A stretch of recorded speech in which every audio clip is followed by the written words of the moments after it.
Amen. Wala nagbuhat na kano sa kumutak ko.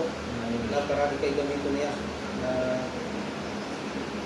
Siya initanaw sa is looking for availability for willingness and for faith na kung Amen. available na magamit na pwede nyo gamitin na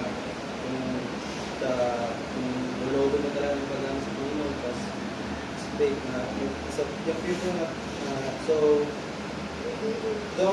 don't let fear stop you, don't let na insecurity hold you back na huwag kang yung mga insecurity na magpapatras sa'yo na kung gusto mo tumuloy ka na yun nga, katayo simbahan yung bata ba kahit bata pa tayo, you were born with a purpose, you were born for this season and so step into your purpose, serve with God myself, life for something greater because the word may say, you're too young, but God says you're right on time. Amen.